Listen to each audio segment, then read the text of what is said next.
C'est bon pour toi, Yamina? Alors, tu peux juste un peu bouger ton écran de loin, ça peut te connaître. Super. Donc, nous sommes le jeudi 23 février, il est 18h30, et donc nous sommes à l'association Chemise et Makers, comme vous pouvez le voir à l'écran. L'association Chemise et Makers, c'est une association qui existe depuis 2015 et qui organise des conférences et des tables rondes autour de l'univers des makers. Alors, généralement, l'univers des makers, si on vous en parle, vous pensez à l'impression 3D. Qui connaît l'impression 3D ici? Presque tout le monde. Alors, j'ai quelqu'un qui a pas levé totalement la main, mais qui m'a fait un signe en mode c'était un, je sais pas, ou. Ouais. Alors, tout le monde n'a pas levé la main.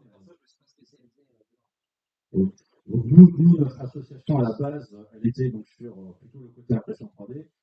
Et ensuite, on s'est plus développé sur le côté conférence table ronde dans l'univers des makers. Et on a simplement réfléchi à c'est quoi un maker pour nous. Et un maker, c'est quelqu'un qui a appris, qui fait et qui partage. Donc en fait, pour nous, un maker, c'est pas forcément quelqu'un qui fait que de l'impression 3D. Ça peut aussi être un écrivain, un lanceur, que quelqu'un qui crée un objet, etc.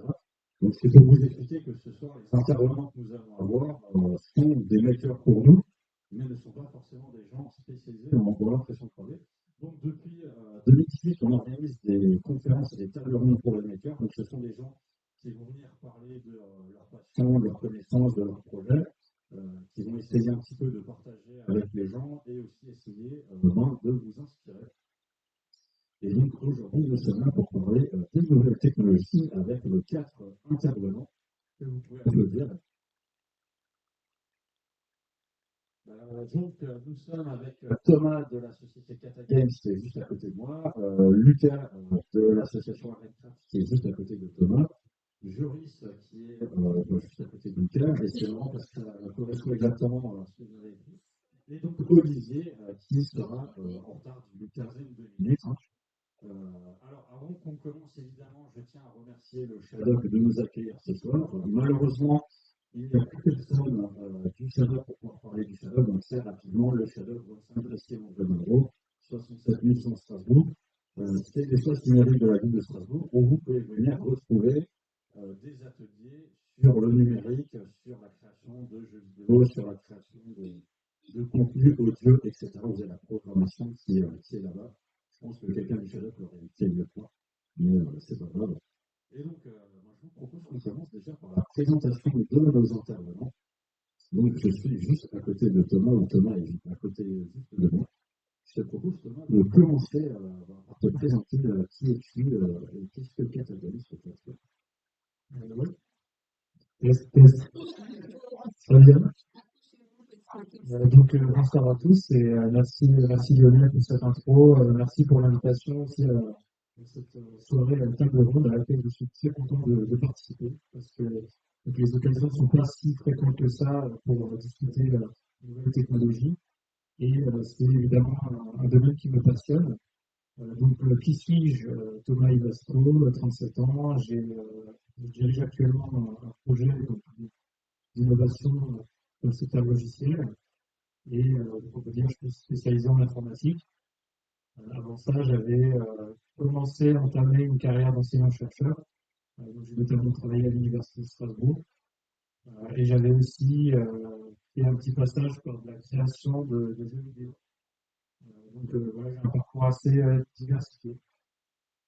Donc, je suis aussi ce qu'on appelle un start-upper. Mot assez fourre-tout, assez vague, mais pour dire que voilà, je dirige une société qui est considérée comme une start-up. Donc aujourd'hui, ce que je vais vous présenter, c'est quelque chose qui me passionne énormément. Donc à la fois, c'est lié au logiciel, mais c'est aussi lié aux jeux vidéo. Donc un domaine qui est très, très riche, très créatif, très culturel. Et pendant assez longtemps, en fait, pendant des années, je me suis intéressé aux technologies logicielles qui permettent justement de rendre tout ça possible.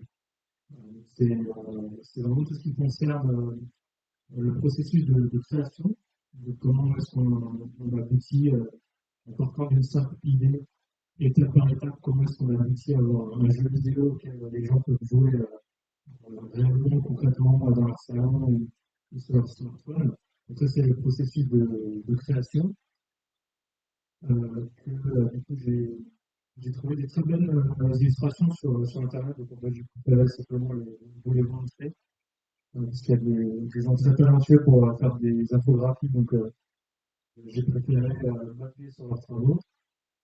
Donc, il s'agit de création et de développement d'une vidéo. Et il y a aussi une étape particulière qui est peut-être la plus longue. Et parmi toutes ces étapes de création, on a la découverte, on dit aussi l'idéation, c'est-à-dire comment est-ce qu'on va imaginer, penser, concevoir un jeu qui puisse être amusant. On a la production, on a la phase de test, on a la sortie du jeu, sa distribution, et on a aussi, il n'y a pas trop de traduction, mais c'est la post-release, donc c'est un peu le service après-vente, on va dire, d'un jeu vidéo. Donc c'est quelque chose qui est assez, relativement complexe. Alors, ce qui est intéressant, c'est qu'il y a des technologies derrière, donc justement des logiciels, des façons d'utiliser les logiciels qui ont beaucoup évolué au fil du temps. Et grosso modo, ça s'est complexifié avec le temps et c'est devenu de plus en plus industriel. C'est-à-dire qu'un jeu vidéo, typiquement, avant c'était produit par trois personnes dans leur garage, voilà, sur une conquête de salon, et puis maintenant, les jeux vidéo, c'est parfois des millions de dollars d'investissement, on a des équipes de 50 ou 100 personnes. Et donc parmi ces technologies, il y a des choses comme ça qui ont émergé au fil du temps, et notamment ce qu'on appelle le moteur de jeu. Donc maintenant, les jeux vidéo ont une sorte de partie standardisée qui ne change plus trop d'une production à l'autre. C'est un peu comme le squelette d'un jeu vidéo, et c'est ce qu'on appelle le moteur de jeu. Voilà. Et donc, durant la production, donc c'est la phase qui, comme je disais, qui dure le plus longtemps en général. Il y a encore tout un tas d'étapes qu'on peut décomposer. On fait d'abord un prototype, donc qui est très, très brut. Ensuite, on fait ce qu'on appelle une pré-alpha pour avoir un aperçu, que les joueurs savent de quoi il s'agit, etc., etc. Donc, tout ça, c'est des technologies auxquelles je me suis longtemps intéressé et qui ont beaucoup évolué. Donc, bien sûr, il y a comment dire, des acteurs, des entreprises qui sont vraiment spécialisées sur ce domaine. Et donc, en plus de la production des jeux, il y a des entreprises qui sont spécialisées sur la distribution des jeux. Et aujourd'hui, c'est devenu un peu des géants. Donc, c'est un peu comme l'équivalent de Amazon, mais vraiment pour le domaine spécifique du jeu vidéo.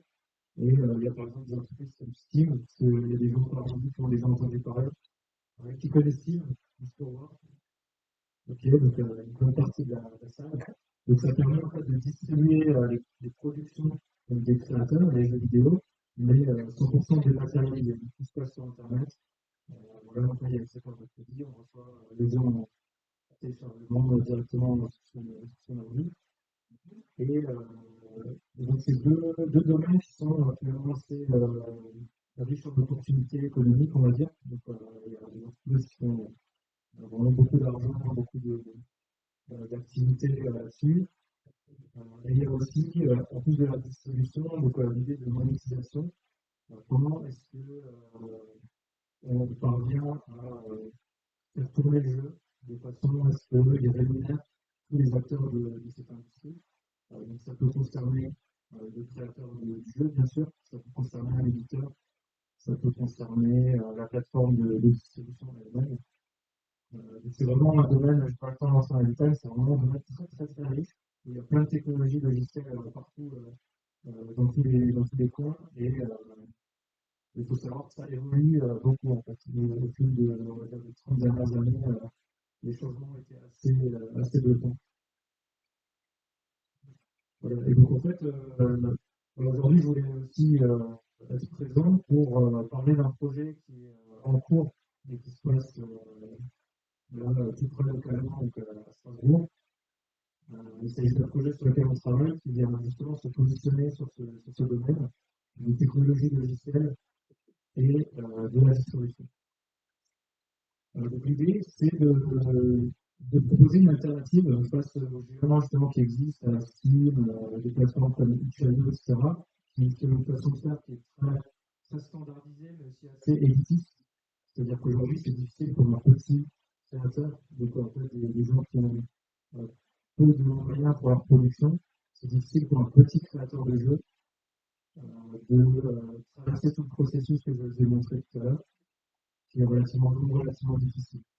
Et donc on a eu l'idée de proposer une machine, une sorte de machine virtuelle donc, qui marche sur Internet, qui suit le principe du tout en un et qui va permettre de traverser tout le processus mais très facilement, d'avoir l'apprentissage des outils, le prototypage, les tests, le financement, etc. Tout ça dans un même service. Et donc là, je vous montre des exemples. Alors forcément, c'est des jeux qui sont assez simples. On ne peut pas non plus réaliser tous les types de jeux avec cette plateforme. Mais en gros, l'idée, ce sera de faciliter la vie des créateurs de jeux et leur permettre de partager ce qu'ils ont fait avec le monde entier.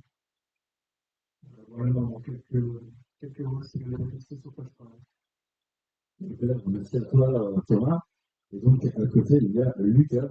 Lucas ne m'a pas fourni de slide, mais c'est pas grave. Parce que Lucas, toi, tu fais partie de l'association Arrêta, donc qui est une association alsacienne et qui s'est spécialisée dans la reconstitution de Strasbourg dans le jeu Minecraft. Est-ce que tu peux nous parler rapidement de toi et donc de ton projet? Tout à fait. Donc, comme Lionel l'a dit, j'aime la difficulté. Donc, j'ai pas fait de diaporama. Euh, donc, donc, je me présente, je m'appelle Luc Alette, j'ai 24 ans et on va dire mon parcours est assez classique dans le point de vue informatique, puisque j'ai fait un bac S, la licence, le master d'informatique, et donc aujourd'hui je suis ingénieur en développement informatique dans une entreprise à Strasbourg. Mais c'est pas tellement ça qui va nous intéresser, c'est plus ce que j'ai lancé à côté avec l'association Ironcraft. Alors, est-ce que parmi vous, certaines personnes ne connaissent pas le jeu vidéo de Minecraft? Si je ne parle pas de moi, c'est que tout le monde connaît, d'accord? Voilà. Donc, le jeu vidéo Minecraft, petit rappel, c'est un jeu vidéo principalement sur ordinateur, initialement sur ordinateur, un peu semblable à des Lego. Euh, c'est un univers composé de cubes. On peut modifier l'univers de ce jeu un petit peu comme on souhaite. On peut construire des maisons, on peut construire comme, comme nous, on peut reproduire des villes, ou alors on peut totalement partir dans l'imaginaire et construire à partir de notre imagination la meilleure des maisons, les possibilités sont infinies. Et donc ce projet-là, qui a été lancé en 2015, regroupe aujourd'hui une vingtaine de personnes et permet à n'importe quel joueur de ce jeu de découvrir le centre-ville de Strasbourg dans ce jeu-là, avec des détails, on peut se promener dedans, c'est à l'échelle, et ainsi découvrir le patrimoine de Strasbourg, qui fait une partie reproduite et accessible dans ce jeu. À l'heure actuelle, nous avons reproduit, on va dire 80% de la grande ville de Strasbourg, donc c'est un projet on va dire, qui va prendre encore pas mal d'années. On en est aujourd'hui à 2015, on en est à 7 années et demie de travail pour plus de, j'avais écouté récemment, 2 millions de blocs posés par notre équipe. En plus de reproduire le centre-ville de Strasbourg, on en essaye aussi d'animer ce centre-ville, d'organiser des événements tout au long de l'année, comme par exemple la reproduction du marché de Noël dans le jeu, la reproduction de la course de Strasbourg, des 5 km de Strasbourg dans le jeu, avec les vrais prix à gagner, les fêtes de la musique et les illuminations, d'été reproduites dans le jeu. Donc ce serveur-là est accessible en ligne et nous a permis de créer un bon groupe soudé et de créer également pas mal de relations avec d'autres associations, notamment chez nos émetteurs, pour ce faire. Merci à toi, Lucas. Et donc,